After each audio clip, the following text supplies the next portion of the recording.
We ready to go? Great stuff. Good afternoon, everyone, and a warm welcome. Good morning to some, good night, good day from across the globe. Very warm welcome from me, Michelle Julal.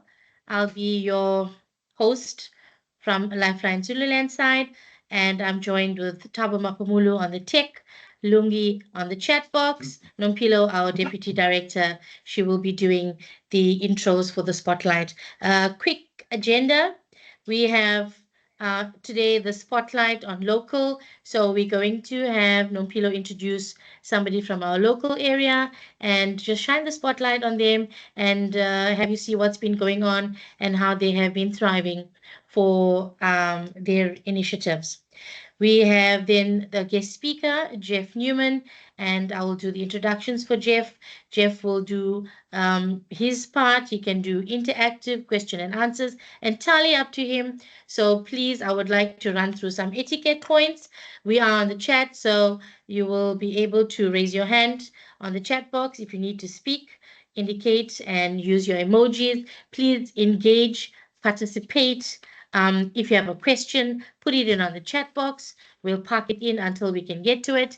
And then if you feel that you have a burning issue, bring it forward and let's bring it on. And Jeff is only too willing to do that. And if you're having any technical issues, if you can communicate with one of us in the office via telephone, do so. Or if you are able to write on the chat box, you're having some issues, we'll get somebody to help you. We do have a survey that's on the chat box as well. Please feel free. It's a 5 minute, a 6 question, very easy, and it'll help us to do more of these if you'd like and let us know what's your preference. So look at the engagement. We'd like to see you participating. And with regards to the content, we're really quite excited and pumped up. Jeff is joining us all the way from New York. We are in South Africa, so our timelines are different. We are already in the afternoon, and I think Jeff is somewhere around midday. I'm 8 o'clock in the morning.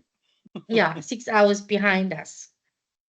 So that's the quick run through of the items for engagement. Remember, keep your mic off if you are chatting. Write your name and your email address in the chat box. So we have a register. We are also recording the event. So please feel free to download the recording once it's ready. It will be on a YouTube channel and our website. And most likely, we're going to post it on the Facebook page as well.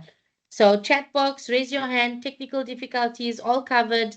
Emojis, please show love for our speaker so that he can also be excited and energized from hearing from you that you are connected, you are present, you are participating. Without further ado, I'm going to hand you over to Nompilo Mapamulu, and she's going to shine the spotlight on someone very special. Over to you, Nompilo. Thank you very much to our CEO. Good afternoon, ladies and gentlemen. Good morning to our esteemed guests all the way from New York. Today, I would like to introduce one of our spotlights. She is Sithabiso Mthembu, Umamvilase, Uqhudeni, Umnisi wemvula. That means one who brought the rain. So that is Umamvelase today, Umnisi wemvula. Why are we calling her clan name? Because she's one of our GBV survivors who attended who reached out for help at one of our police station in Pangeni SAPS. She did the beadwork. So beadwork is associated with most of our tradition. That's why we call her Ungoza, Umnisi wemvula. Yes, she has become a GBV survivor. She's no longer a victim. She's doing her beadwork and selling around. She has learned to become independent as a woman from the background of abuse. We are happy to introduce you. Like everybody knows, no business that doesn't come with its own challenges, but she has learned to overcome them. And today we are celebrating her as one of our spotlight in LifeLine Zululand. Thank you, Stabiso. Please take over. Ngiyabonga Nompilo. I hope ngiyezwakala kahle kunonke clear. Okay. I'm Stabiso. Yes, loud and clear, sis. Ngiyabonga. I'm Stabiso Mthembu from Empangeni. I was with LifeLine Zululand doing beadwork training on June 2024 at Bay Shohin Hotel. What I'm doing right now, I'm hiring and selling beadworks. And person who recommended me training is a social worker at Ngolezan Hospital. So beadwork helped me express my creativity and bring my idea to life, and also help me realization, stress, and relief. As we all know that beadwork is a popular craft in many African culture and in South Africa. So by selling beadwork helps me with financially. I'm not a broken person right now. And it also helped me sharing my culture heritage. So as you all know that if you're selling or you're in a business, you do have some challenges. So the challenges I'm facing with is a low beads sales due to people aren't buying beads, and the new generation preferences. They tend to wear traditional attire over beads. But I do have solution right now.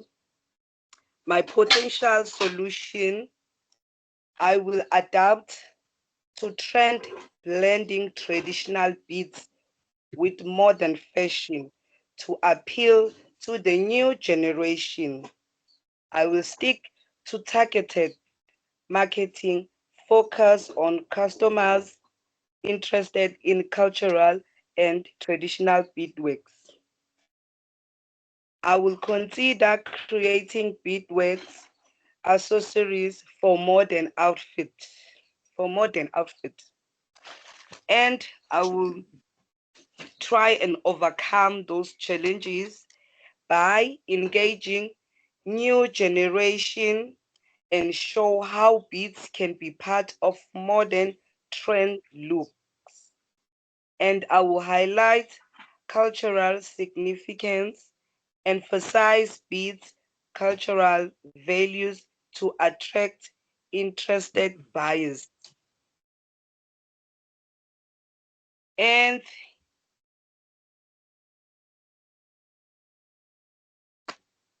training how helps me and nama-service akhona, it seems to be beneficial for me as a survivor of GBV, hence why they provide psychosocial support services aiming to reduce secondary victimization and facilitate healing. And I'd like to thank LifeLine for the training, and it's helped me a lot because right now I'm independent. Thanks, kakhulu.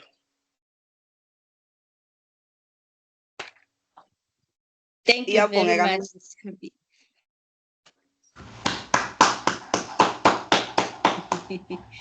Thank you very much, Stabi. So, that was so great.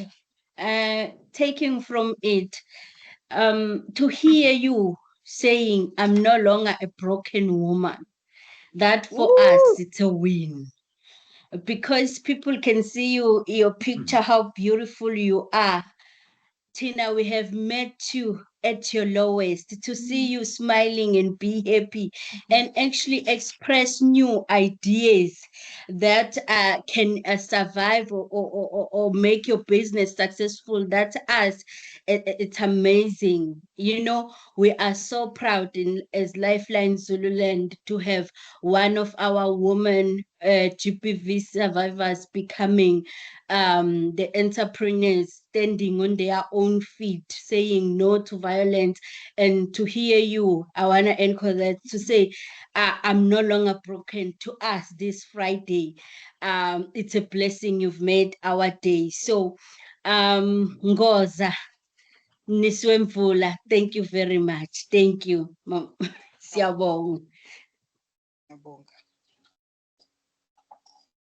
Thank you, Nompilo, and really a round of applause to you, my young lady. And I can see from your picture, you are actually beaming with pride and happiness. And you're like, wow, look at me, guys. I'm here and I've made it. So we are so proud of you. And we are proud that we could be part of your journey for allowing us to come into your life and into your space. And to be honest, we did nothing. We just stood beside you. You did all the hard work and you pushed forward and you've made it. You've broken boundaries. We are so, so, so proud of you. Well done. Well done. Danko.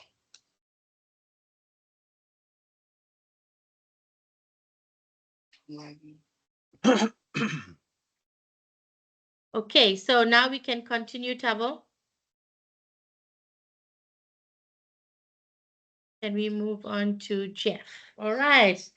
So it's Women's Month, right? And I know you were expecting just all these fabulous women. You know, we've had Dr. Stephanie, we've had Kelly Markey, and then here you got this guy.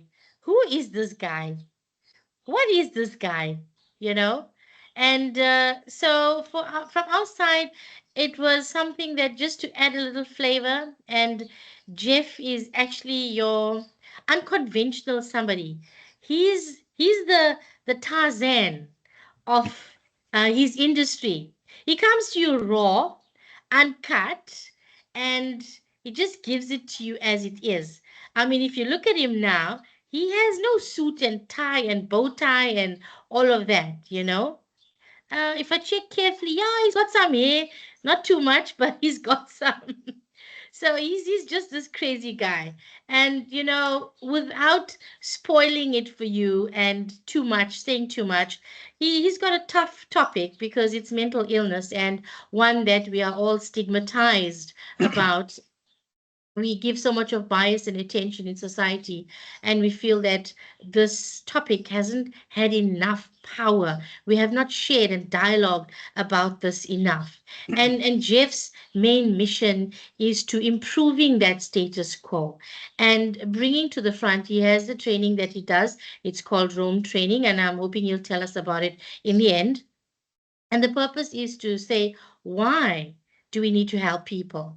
And, you know, helping people move from A to B. So helping them move from where they think they couldn't have to actually seeing that they can, and then eventually they doing the right thing. So it's not just saying that we are moving forward, but for him, it's the why and the how. And he does a whole lot of things from executive coaching, collaborative relationships. He has excellent testimonials on his site. And what draws people to Jeff is that he presents himself as he is. You know, you see him here, and God willing, one day you go to New York and you see him in walking past the street, say, how's it, Jeff? And then he will just like, yes, how's it? And that's it. That's just who he is. He's the Tarzan. He's the cool guy, a bit crazy, unorthodox. So without further ado, we're going to usher Jeff in. Welcome, Jeff. Thank you for your time. We are truly honored. All the way from New York, you have made time for us in South Africa to grace us with your presence, connecting us. And we are so excited for this session. Take it away. To your point, though, I do have a suit and I do have a tie. Oh my gosh. I'm sure. Everybody, what I want everybody to do is just look at the chat. I just threw something there because this Wednesday, past Wednesday, I called Michelle and Taboo because I wanted to get a check on the audio and the visual just to make sure that you would see me. And and she did a great job in South Africa. I'm actually in New Jersey, not New York, but I'm 15 miles away. Uh, so what I found out from her, this conference is about self-care, and that is typically what I do. And not only self-care, but we're here to inspire each other. We're here to motivate each other. We're here to empower each other. And maybe walk away after this talk to think about only one thing. This is my want. This is my takeaway. This is the idea that I want to spread throughout the world. Almost like a TED Talk. You know, a TED Talk is an idea worth spreading. So I'm going to really condense it because I only have a certain amount of time. If I didn't have any time, I probably can talk about 5 hours. But so because it's self-care, I'm going to start by using a quote that I've been using for years about self-care. And the self-care quote goes like this. You may want to write it down. If you have paper and a pen, I encourage you to take notes, you know, little bullet points. So my definition of self-care is I I was not given self-care into this world. I was not given self-care. And what I did, I had to claim my self-care. So it wasn't given to me because I had to claim it.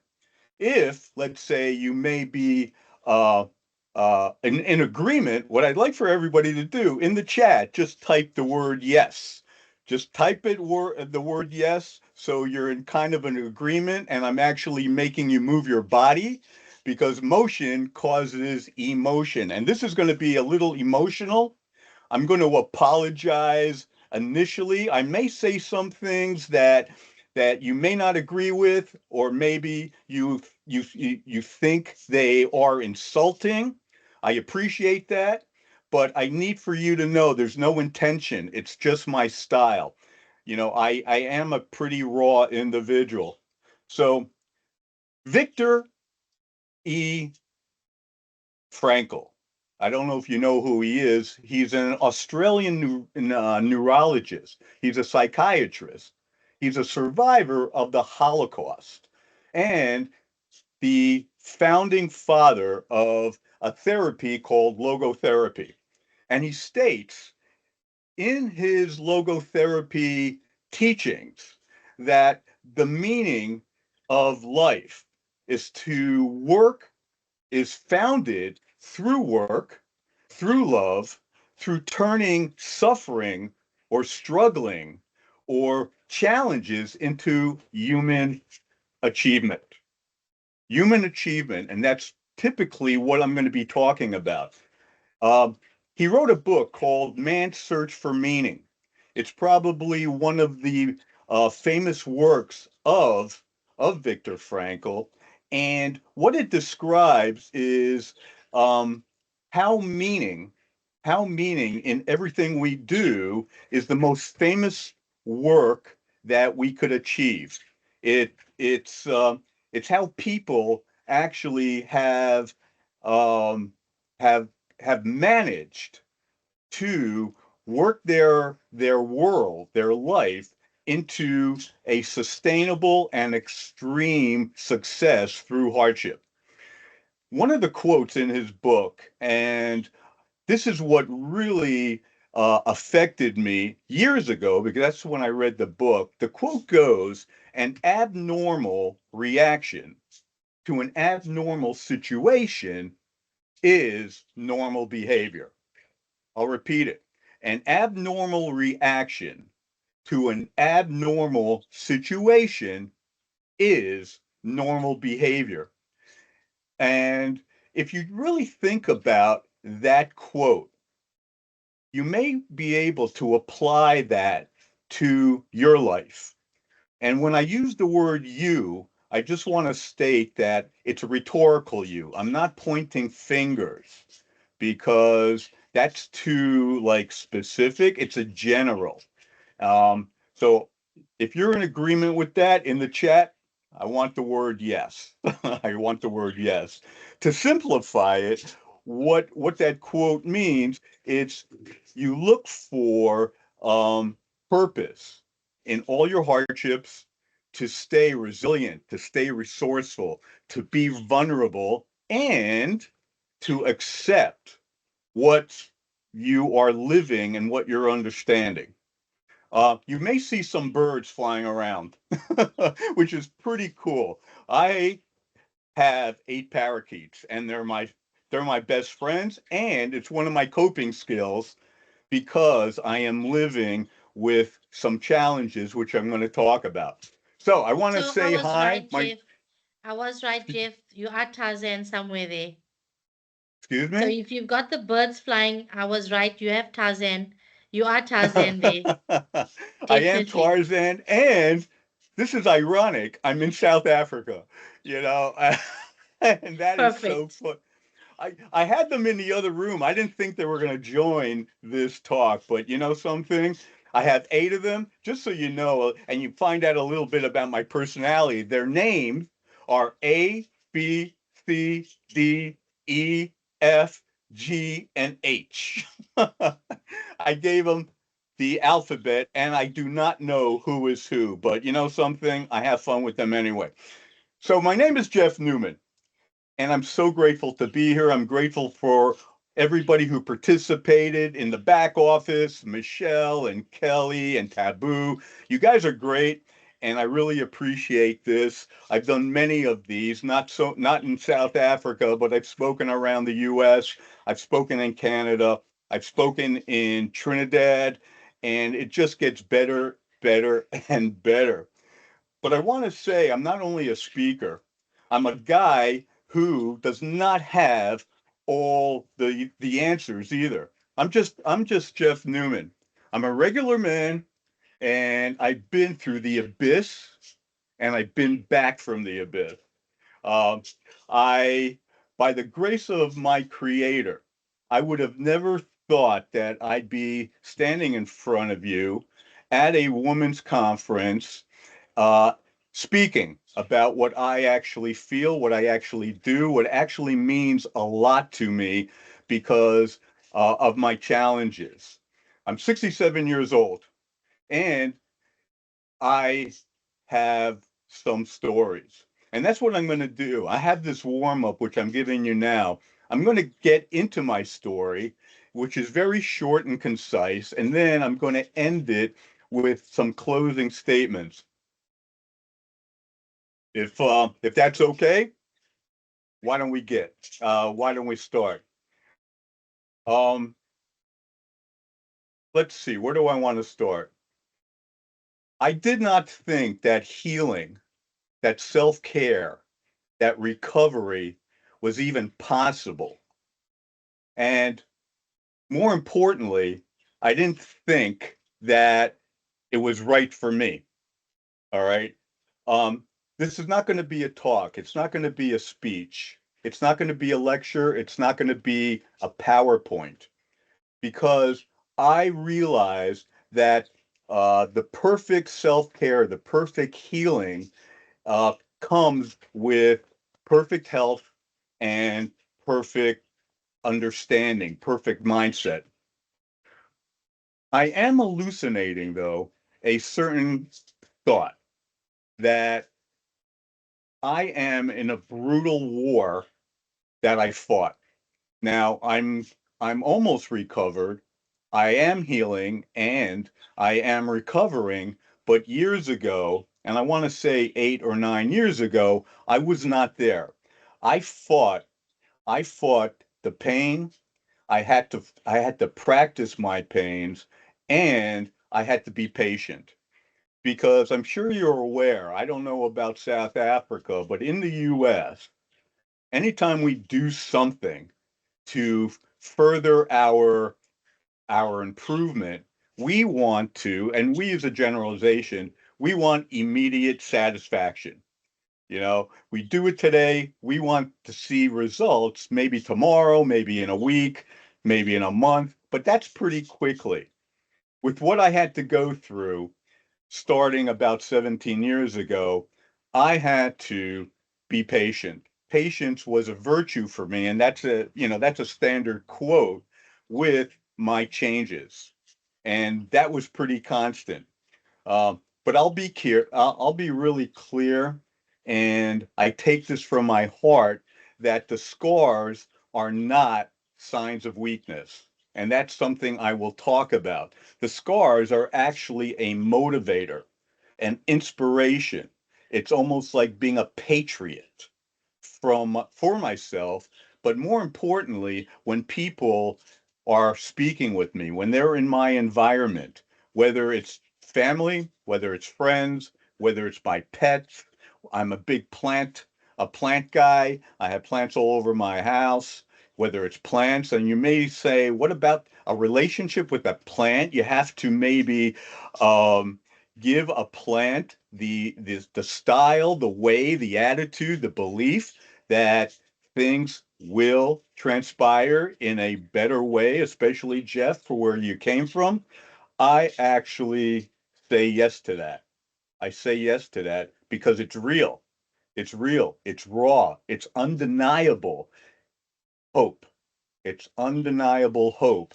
And, what comes to mind when I say hope is Kelly, because she authored a book, Beacon of Hope. It's a great book. I've read it.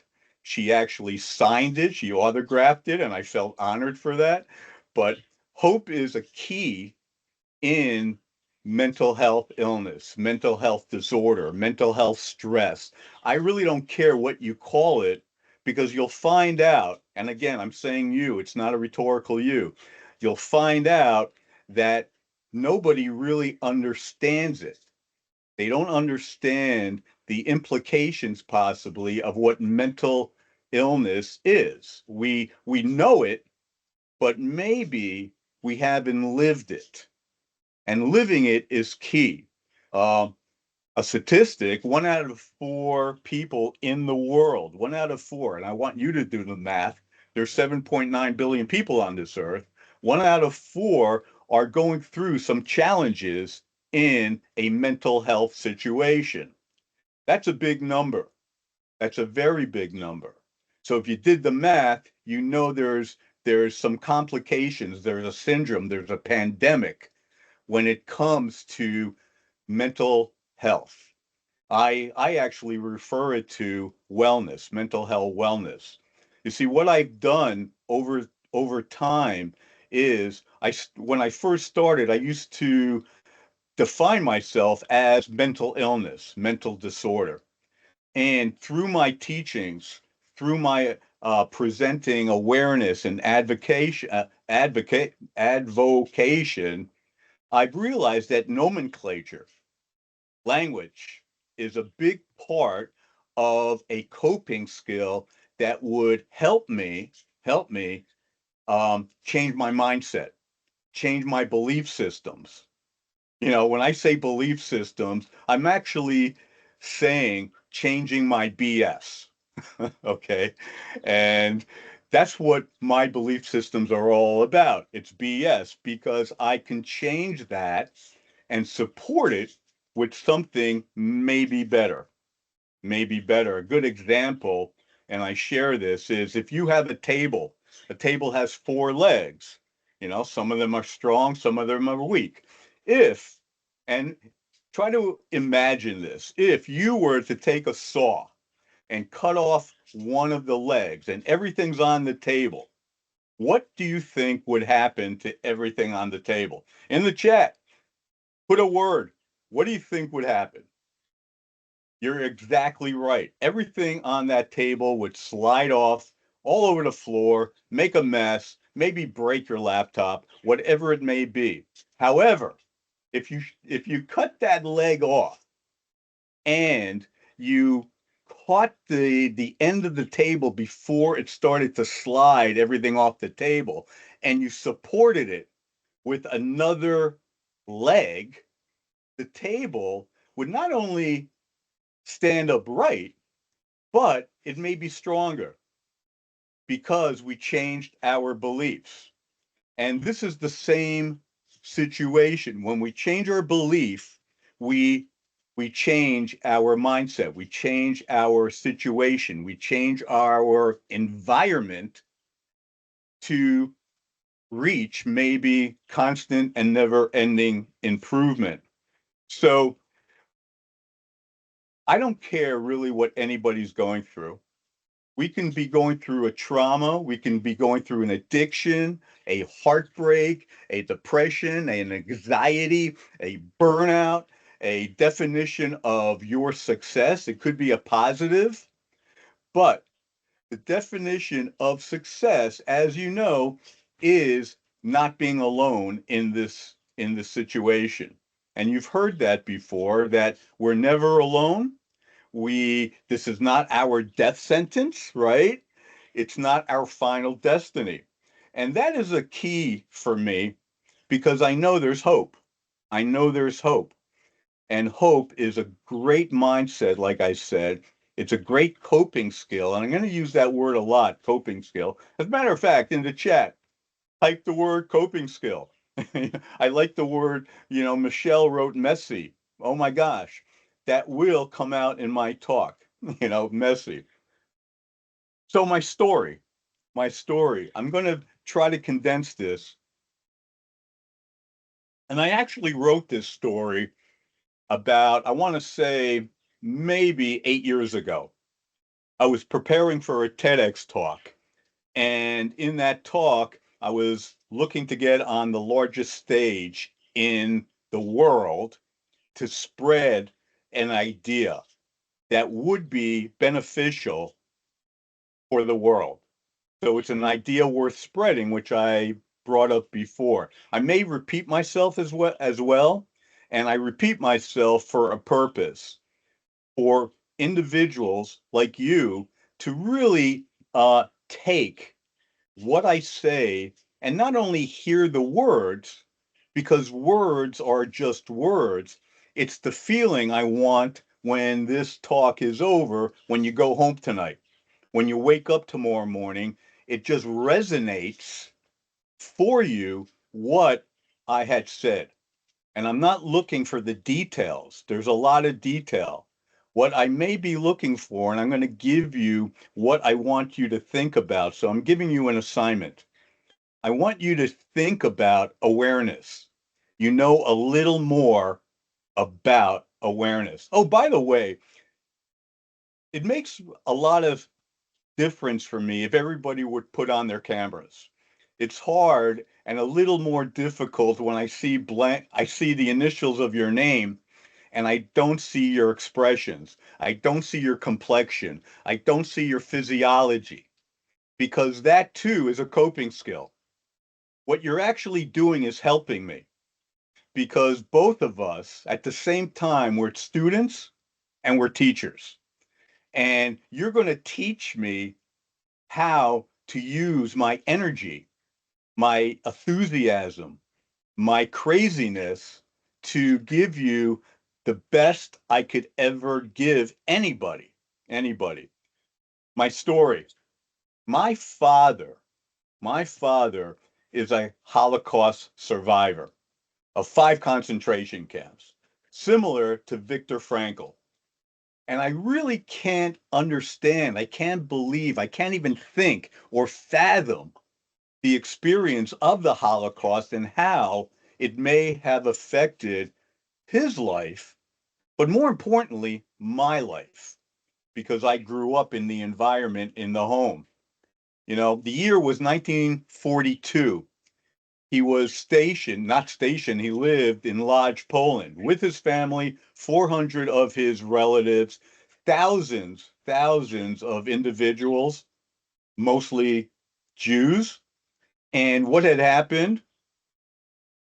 The Nazis came in and they marched everybody to Auschwitz. a place we probably are aware of, where 8 million Jews or 6 million Jews, sorry, were slaughtered, were brutalized, and were killed. My father, with the grace of his creator, survived that camp, that death march. And it's a very powerful story for me. I used to, every time I brought it up, I used to actually tear because it affected me. And you know, anytime you speak about a family member or someone you love, it could be a friend, it could be a pet for all, for all we know, it gets emotional. It really gets emotional and we feel it. And that's the beauty of mental health wellness, self-care, recovery, healing is letting us feel the pains, because what actually happened to me initially, I was in such denial of my diagnosis, and I'll get into that I didn't want to feel the pain, maybe the pain of depression, anxiety. And what I actually did, which made it worse, I pushed it away. I pushed it away. And as you know, maybe you've done it, maybe you know somebody very intimate to yourself, like yourself, when pain comes, I, and maybe you, or maybe a lot of people on this call push it away because I say to myself, I don't want to deal with it. I got to do something else. I kind of want to hide it. I want to fudge it somehow so I could do a lot of things. What's one thing you think people do to avoid their pain? Put it in the chat. One thing they do. It could be anything. There's no right or wrong answer. I'll give you the answer. What I did, I could medicate. I could eat. I could start biting my nails. I could isolate. I can do a lot of things not to feel that pain. A famous man of mine, a mentor of mine for 40 years. As a matter of fact, today I just registered for another conference and I spent a lot of money with this individual, a lot of time. And it's not to impress you, but to impress upon you. I needed to claim my self-care. Like I said earlier, my self-care was nothing that I was given. It was nothing that maybe you were given. My self-care is something I had to claim. And this individual taught me about pain and stated, oh, it was Tony Robbins, by the way. I'm going to quote him. He stated, most people will avoid their pain to gain their pleasure. They will avoid their pains to gain their pleasure. And that's where I got the concept and learned and practiced and was patient to letting the pain come into my body, make it emotional to me, let it hit my heart. Because the emotion, and you probably are aware of this, the emotion causes motion. And when emotion is caused, it's a signal for me to do something, react, make a difference, you know, get the answers to my situation. And it doesn't really have to be all about mental illness. It could be anything. It could be anything in our lives. The pain, the signal is to cause a reaction, some motion, so we do something. My Sorry, dad Jeff, I would, just want to keep the time. The yeah, time we have about 20 minutes, just okay. under 20 minutes. No, 20 minutes is good.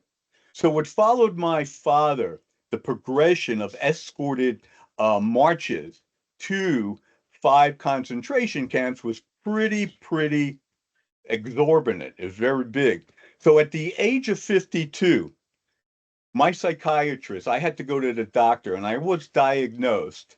I haven't told you my diagnosis, was a person challenged with bipolar. And if you know what bipolar is, if you don't know what bipolar is, it's a medical condition that disturbs your functioning, your day, your thinking, your loneliness. So I want to make it clear that I'm not crazy. My reality possibly is just different than yours. But I did find out something in my story that many psychiatric disorders tend to run in families. And that's when it cued me that my dad, going through what he did, the atrocities, may have been diagnosed, if he was, with a mental health challenge. And what I understood was that mental health comes in many colors. It could be a traumatic situation. It could be something you lost. It could be a family member passing away, and through DNA. And that's what I started to study, is a correlation between my dad's DNA, my family's DNA, and how I may have uh, how I may have gotten this friend of mine. And I call it a friend because I changed the nomenclature. What After that finding out, that was my aha moment. That was my release. That was my reasoning, my answer to how I could look at my disease, my illness, a lot differently. But I took blame for it. I thought that this was all my fault. I could not endure the pain. I was wondering, how much pain can I take? And in my presentations through time, one question, and you could maybe ask this question of me, was, Jeff, you say you were diagnosed at the age of 52. How did you not know or believe that it could have been at the age of 9? And I ruminated on that question. It was a release that I have to look and study where this disease came from. So this illusion I had really pierced me to the point where what I had was not who I am, because I didn't define myself with this disease. That was my story. It's a There's a whole lot more. I was living with a demon. The blood was poison going through my body. It was agony. It was a disrespect to me. It took away my love. It took away a lot of success that I had. The successes it took away, and I grew this up until the age of 52. My life was pretty much on an upscale. It took away my marriage. I went through a divorce. I was running a multi-million-dollar organization with 25 employees.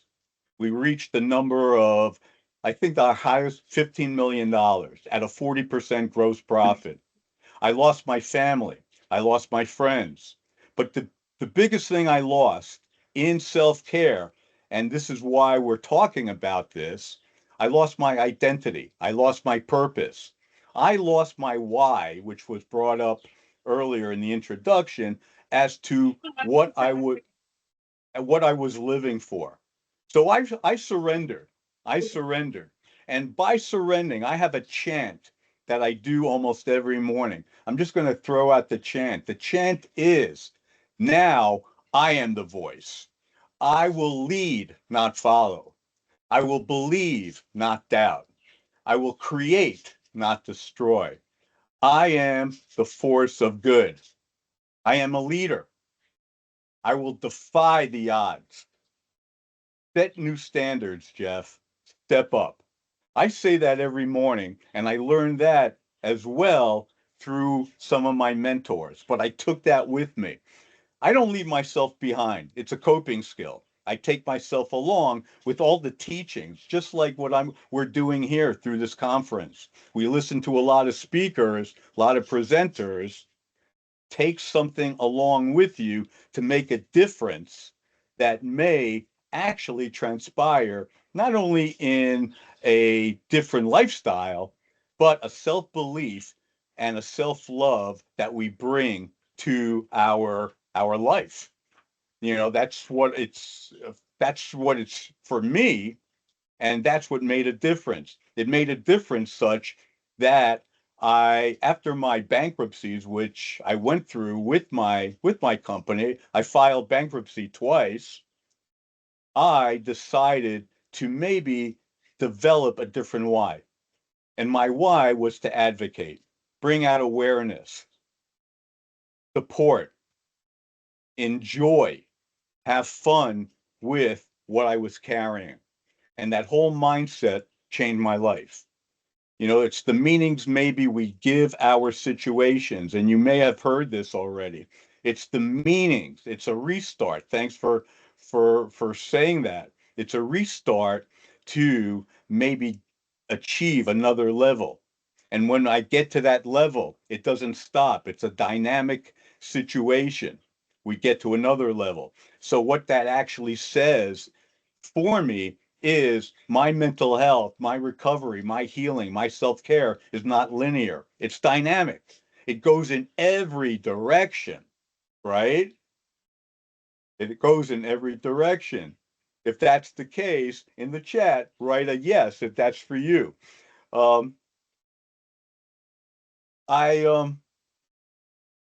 the biggest lie that I could actually share with you is that struggling is a figment of my imagination.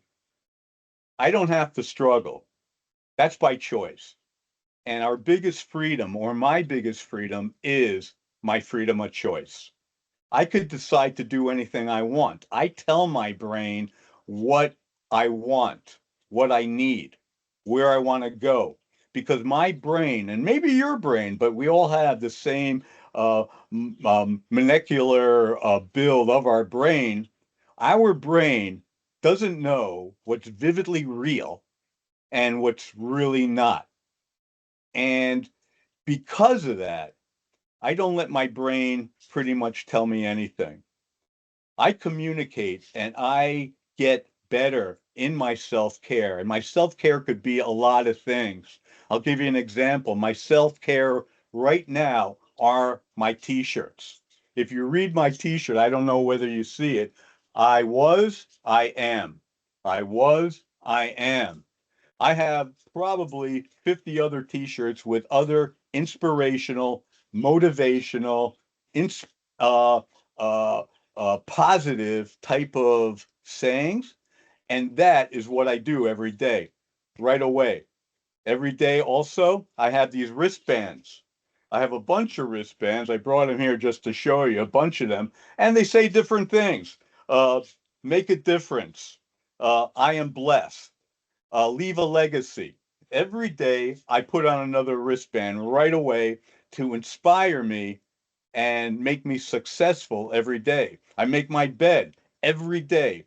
Obviously, everybody makes their bed, but I'm very conscious that making my bed as soon as I wake up is my first success for the day. And I build on that success. It's almost like compound interest with a penny. And you know this. You or I double a penny every day in a 30-day time frame. The 18th day, really nothing happens. You don't have a lot of money. But if you go 30 days compounding it, you get a couple of thousands of dollars. Every day I compound from my first morning success. It makes a major difference. I also realized over time that recovery, self care, healing is not something to become perfection with. It's more to become a whole person, becoming whole. Because if I were to become perfect, most most of the time I would just say, well, now I'm perfect. I don't have to do anything anymore. By becoming whole, I constantly work on that so I can have joy, I can have harmony, I can have fruitfulness, I could have abundance, I could have certainty, uncertainty, significance. I could have loving connection. I could have growth. I could have contribution. Six of those are our six human needs. The six human needs, again, this is powerful. Certainty, uncertainty, significance, loving connection, growth, and contribution. These are buckets everybody needs to survive. And that's nothing I came up with. This has been studied over the years. Maslow, going back to the 19th century, he is the one who discovered this and brought this to light. And a lot of people, many people, go, and I mean, the terms have been changed over time, but that is something to accomplish on a day to day. Are those 6 human needs? Obviously, there's resources. You can learn more about it. I have a whole section of um, of a course that I give because of that. Something else I've done in a recovery in a self-care program, and I mentioned this, I coined the term the 3 Ps, the 3 Ps. And what the 3 Ps are, and this is something that if you're taking notes, you may want to write down because you could apply it to anything. And again, it's a rhetorical you. The 3 Ps: pain, practice, and patience. Meaning, I had to take the pain, to use mental illness as an example. I had to practice that pain, those coping skills, those steps every day because at first I didn't believe it. Secondly, I was in denial, but I had to practice that pain. And there's probably 10,000 coping skills. There's no one set coping skill. Nothing's written in a book. Anybody could make up their own coping skills, but persistence, making it a habit, making it a ritual needs to be accomplished. Then, as I stated, patience comes into play big time. The patience is key because I know for a fact it is not going to happen right away. So these are some of the examples I took. These are some of the examples I live. So maybe by imagining, or maybe let's imagine together that we can rewrite our story. We can rewrite our self-care. We can rewrite our life. And the way that I had to do this is first, I had to love myself. I had to love myself, but not only love myself, I had to go into the bathroom, look in the mirror, and say something like this. Initially, it was very uncomfortable. It was stupid. It was silly, but I had to do it. Oh, forget about had to do it. I wanted to do it. I wanted to do it. Nomenclature change. Changing a had to do it, a should do it, to a must. I wanted to do it. I look myself in the mirror, stare myself really, and this is only like a 15, 20-second exercise, and stare myself in my eyes, really piercing it. And I would say something like, Jeff, I love you, and let me tell you why. I never left out the why, because saying I love you, it's great. Maybe I believe it, maybe I don't, but that's where it ends. By giving me the opportunity and the respect to say, and I'll tell you why, I could now say, I love you because you have a great smile. I love the way you wake up in the morning and make your bed. I love that you give to other people. I love that you have friends all over the world. I love that your family loves you and you give to your family. 5 things. Now I have an understanding why I love myself, but it's a ritual. I did it this morning, even though I may not need it because I am almost at the recovery stage. I keep in front of my disease. I keep in front of this because I get to speak to individuals like yourself. And if I don't live it, I got to do, if I don't do it, I cannot share it. You've heard this, you know, I can't give what I don't have. So this was very important to me, is building a character. So I sometimes look back at my 52-year-old self. If you remember, I'm 67. I was diagnosed as a person challenged with bipolar. Notice the nomenclature here, the language. I said, I am a person challenged with a diagnosis bipolar. That's a coping skill. change the language. I could have said, I'm Jeff Newman, bipolar, and define myself as my disease. I will I will not define myself because I am more than my disease. I always was. I was very successful personally, physically, emotionally, spiritually, and absolutely financially. So I look back at my 52-year-old self and I'm in front of myself in the darkness with my demons telling me that I'm not loved, I'm unworthy, I'm stupid, I'm alone. I tell myself that. So I go up to myself because when I'm vulnerable to understand that and believe that and very uncomfortable, going up to myself and recognizing it and giving somebody a listening concept, it's very comforting. And I say to myself, hey, Newman, you are okay. You are powerful. You are strong. You are imperfectly perfect, not perfection, imperfectly perfect. I believe that so much. I actually tattooed imperfectly perfect on my left arm.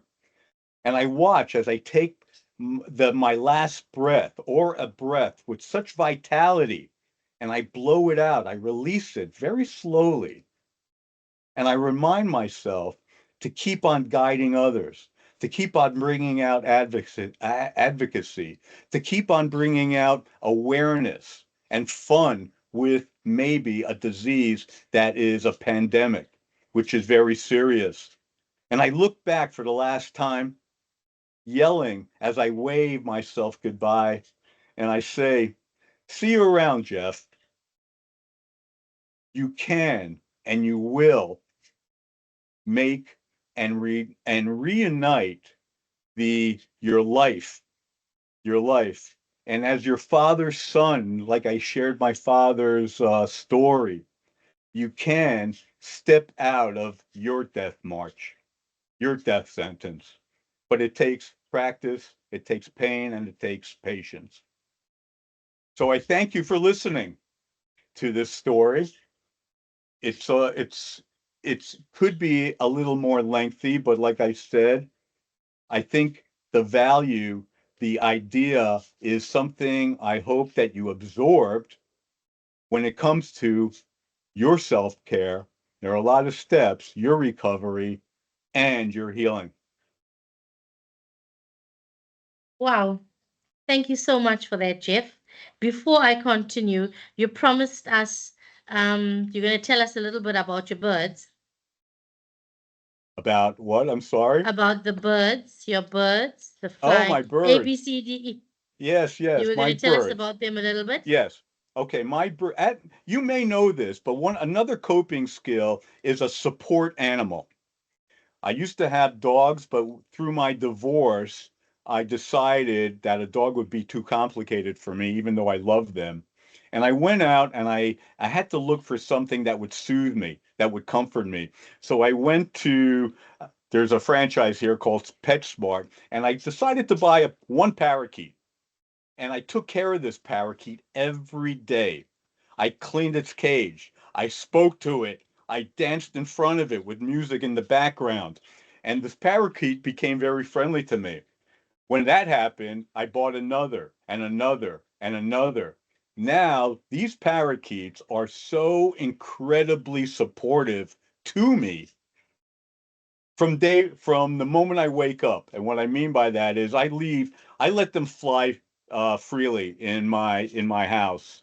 I never cage them, even though they have a beautiful palace. I set up a beautiful palace for them. In the morning, I'm laying in bed, I'm waking up, I'm stretching.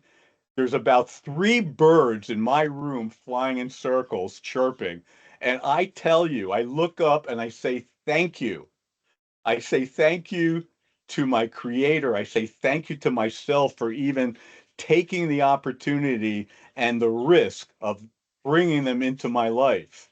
And it is incredible what a support animal. It could be a dog, it could be a cat, and people. When I go out and speak throughout the tri-state to colleges, to universities, to places of worship, to organizations, to family, we talk about a support animal, or it could be a plant. A plant could be something supportive. It could be volunteering. It could be yard work. It could be almost anything you decide, a rhetorical you, of what else you can bring into your life as you're going through your self care, as you're going through recovery and healing. But that takes somebody to admit that they have some type of illness, that they need to seek help for something. A lot of people starting out, including me, the big word denial came out because I, Jeff Newman, does not get sick.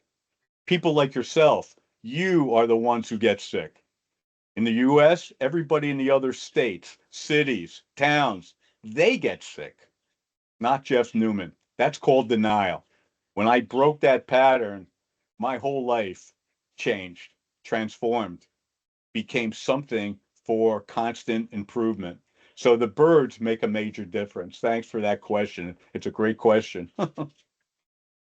Thank you so much.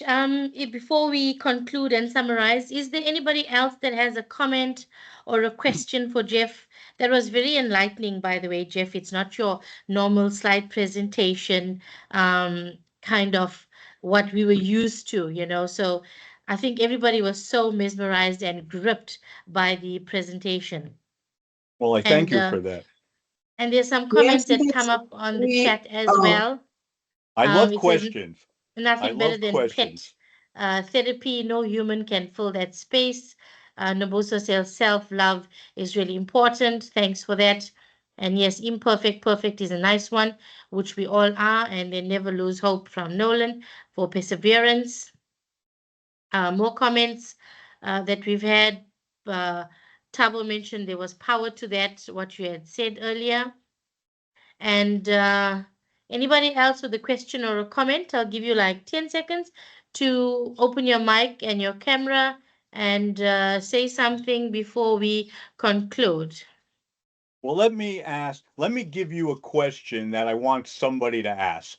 All right. Good. I'll give you the question Go for it. and somebody just yell out the question. The question I want you to ask me is, Jeff, what is one thing maybe that you would do differently from a trauma, from a disaster to maybe self-care? One thing that really made a difference more than anything in the world. That's the question. Anybody could ask me that question. I want to hear a voice. I want you to play with me. I want you to play with me. Just And it's one not going to voice. be my voice. Somebody else, No, come. no, I don't want your voice. You've already voiced. I want Tell somebody us, different. tell us. What would you do differently? Tell us, I'm waiting. Oh, thank you. I don't know who that was. Thank you so much for that question. I was waiting for that. The only thing that I would do differently is start a whole lot sooner.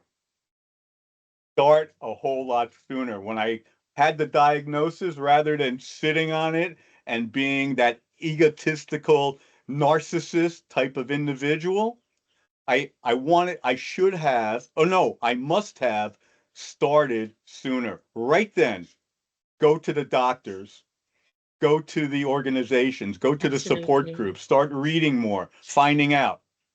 But I did not. I waited a couple of years because Nice. of that word denial. And Mm. denial is strong. It stops a lot of people, not Yeah. only in mental illness recovery, self care, but also with their careers, with their family, with their relationships.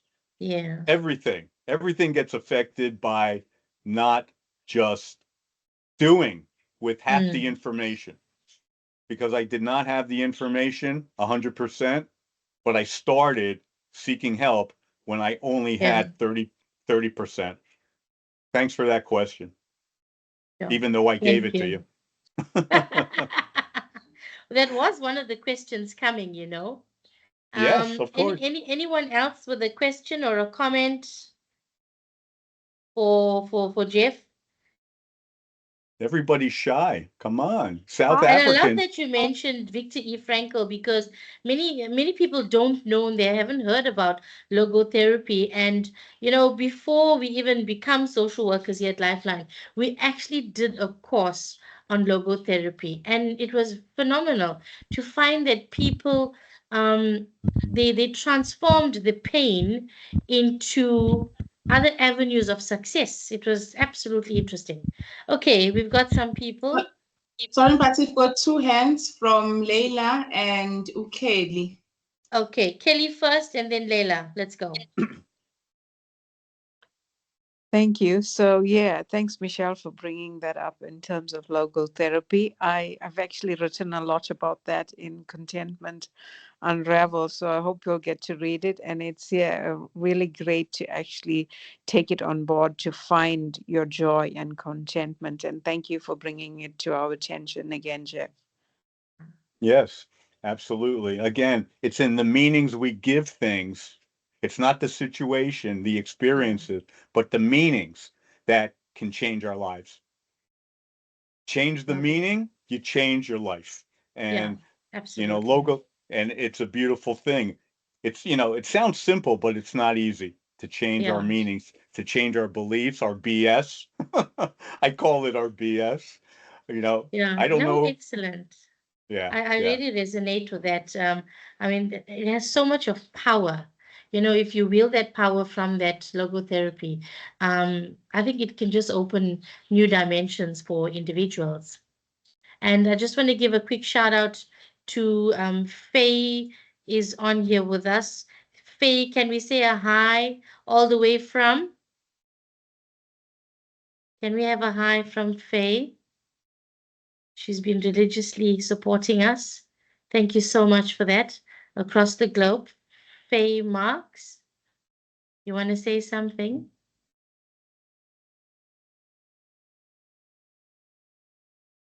I want to say something about Faye. Yeah?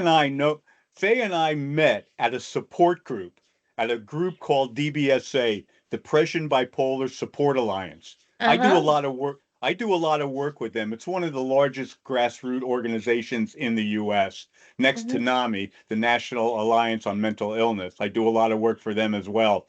But Faye and I met at this support group. And Faye, I will admit, was very silent initially. Maybe because of the stigmas, the prejudices, the stereotypes of what illness was. By the end of the support group, I left earlier, but now, because of her learning, her awareness, her vulnerability, her resourcefulness, her resilience, she is one of the most active, vocal, vulnerable individuals. And I love Faye. She actually wrote two books, which she Yeah. published, Yeah. and her books are poems on mental illness and her experiences. Amazing book. She may want to put it in the chat. I encourage Faye to put your books on the chat so people may look at it. And this is not a sell. This is something that Yeah. I read that made a difference. One of my coping skills. That was the pain. She came out with a book just like when Kelly came out with Beacon of Hope. Mm. I wanted to read it, but it was painful because Mm. first, I'm not a big reader. But if Kelly wrote it, if Faye wrote it, there must be a reason why, my why. And it actually made a difference. But Mm. it took Mm. pain, it took practice, and it took patience. The three Yeah. P's. It's a beautiful Yeah. concept. Thank you. Lila, you want to go next quickly? Get a Hi. comment? First, thank you for your time. Secondly, I have a short question for you. I wanted to find out what would your words of wisdom be to people who are searching for motivation where there doesn't seem to be any? Because there is always a way to motivate yourself, but what if it doesn't seem like the motivation is there? What would your words of wisdom be? Oh my gosh. Wisdom is good because I'm 67 and the older you get, you become more wise. People used to say to me, Jeff, you look smarter and wiser than you appear to be. My wisdom for motivation is this. Motivation is short term. You know, go to the gym and I motivate myself for that experience. I go to the gym, I get motivated and I celebrate that. But it's short term. It ends. What I started to do to answer your question, if I can't get myself motivated, what I do, you can write this down, I look at inspiration as opposed to motivation. And inspiration is something that would make me challenge myself. And when I get challenged, I become passionate. I become inspired. I know this is more than a motivator.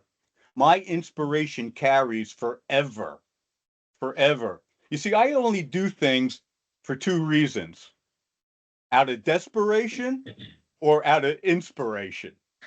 I will do That's a good something one. because I'm desperate, or I will do something because I'm inspired. Two things. Mm. Simple. It's not easy. So motivation is key. I motivate myself every day, but I look to take that motivation and bring it to an inspiration because that will continue. It will continue as long as I want to stay inspired. So it's my choice. Yeah, And choice is our biggest freedom. You it know, is true. it's deciding. And when I decide, it's in the moments of my decisions. And if you go to the chat, I posted, you know, my number and everything else. But the tagline in the chat, it says, when I decide, it's in the moments of my decisions that my destiny is shaped. It's in the Mm. moments of my decisions that my destiny is Yeah, shaped. And in self-care, this is so important because this is something we have to claim. It's nothing we were given. So motivation, yes, keep that up. Think about possibly working to an inspirational type of mindset, yeah. and it may change the course of time. It may Mm. change the course of time, not only for you, but you can pass that on to others, and people feel that energy. Mm. They Mm. feel Mm. the proximity. Because we as humans are a magnet for other Mm. people. It's the energy between you and I. It's the energy. And I've Absolutely. studied that and I talk about that in almost every presentation I have. I didn't do it here because of the Mm. time. So thanks for the motivation, inspirational type of question. That was beautiful. Thank That was you. beautiful. Thanks. And look at her face. Everybody look at her face. She's smiling. No, she's smiling. Her complexion changes. She's actually moving her body because I recognized her. I recognized the question. I just maybe motivated, I motivated her to the next level, but she'll have to Yeah, do it. I can't do that for her. yeah, yeah. You know, you see that? Absolutely. By giving to What? others, you give to Yeah, yourself. We're teachers and students. wonderful. So, Faye, if you're there, I'm going to give you a quick 20 sec to come on and, yeah, comment if you'd like. Faye, are you here? I couldn't find my unmute button before. Okay, you're welcome. Welcome. She did that 5 years ago too, in the group, in the support.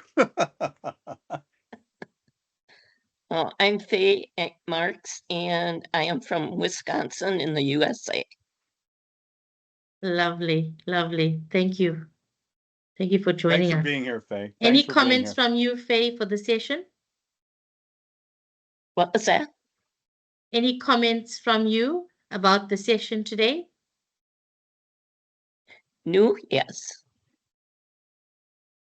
I know Kelly, and I watched her last week, and I know Jeff, so I wanted to see him on here too. I have a question or a request, Faye. I don't know whether you're going to do this, and Michelle, I don't know whether we have the time. Faye, can you just maybe read one of your short poems to everybody? Do you have it like handy because of the time? I do. Can she read a Yes, short yes, poem? go for it. Go for it. Because it's all about self-care. It's all about self-care.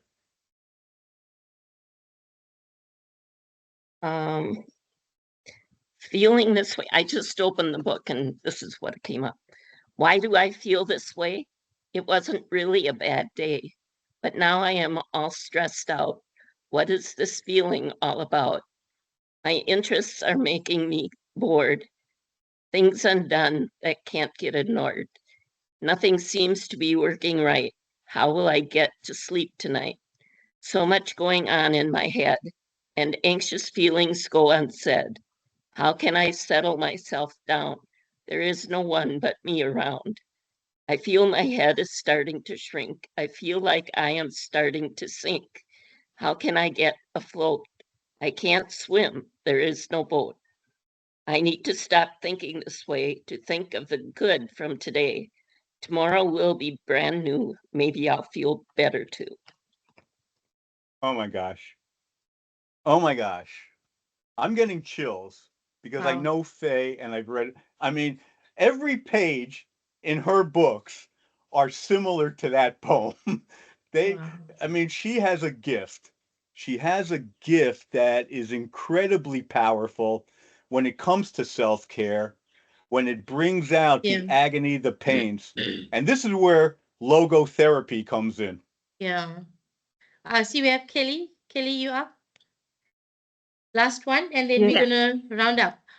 Yeah, thank you, Michelle. Thank you for that, Faye. It was so beautiful. And Michelle, FYI, if you would like copies of Faye's book, let me know. I can order them in Australia and bring some to the Beacon of Hope Oh, we'll event. do. We'll do. Thank you. That'll be great. Yeah. Beautiful. Thank you so much, Faye, for that. And Jeff, it was an absolute pleasure. We're going to quickly round up the session today in a quick minute. And thank you for your time. Thank you to Kelly and to Faye, everybody else that has made time in the day for this Power Hour. It's been a phenomenal 3 weeks thus far. Exciting, interesting, just creative. All these sessions have been pushing us forward to actually dig deep. So today we round up with Jeff with such a fresh look at things, such a breath of fresh air from the mental health perspective, where I love that you got the 3 Ps, and these are different kind of Ps from the business world, you know.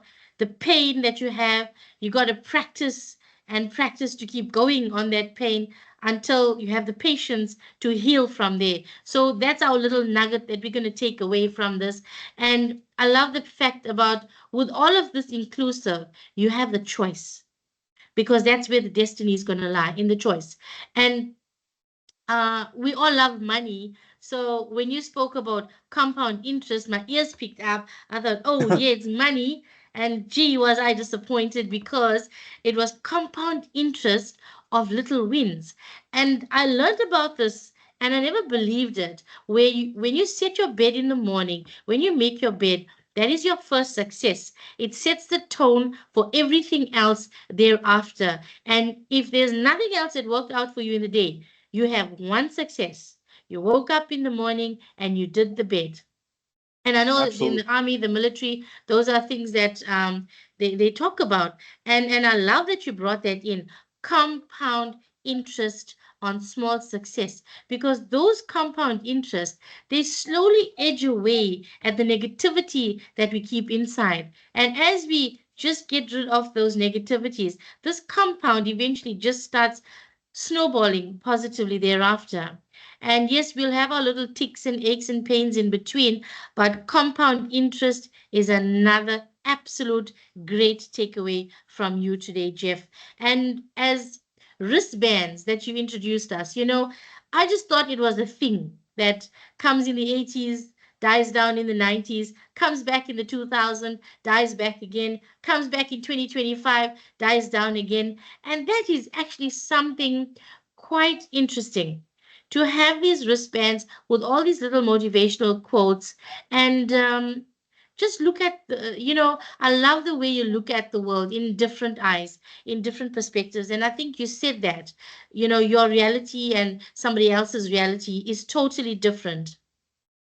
And that is why, with all these things that I've mentioned above, you've spoken about something so important that we forget we actually can do, is we forget that we can rewrite our self-care because we weren't born with it. We had to claim it. And I love that. And I love to put that on a t-shirt. Claim your self-care or claim yourself or something. You need to come up with something catchy because that makes for an excellent t-shirt. And the 20-second practice in the mirror.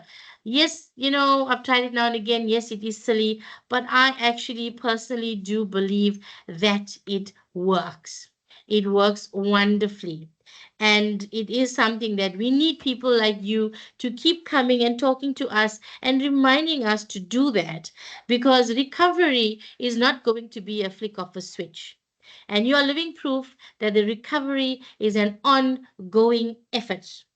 And we should not be in defense or deny on that, because those illnesses, diseases, or anything in between will not define us. We are who we are, and we are going to make choices to be the best versions of ourselves. So I hope that I've rounded up and summarized all your little nuggets. And if anything else, Jeff, we are so, so, so happy that you made the time to join us from the bottom of our hearts, from our board members, LifeLine Zululand employees, our team members on site, the audience, and everybody else that's going to be watching this YouTube video and downloading this. Thank you, thank you, thank you for making Yeah. this an absolute success. Yeah, I thank you for even saying that and rewriting what I just wrote. That was beautiful. But I will leave you with another thought, and I left it out. I have to enjoy the process.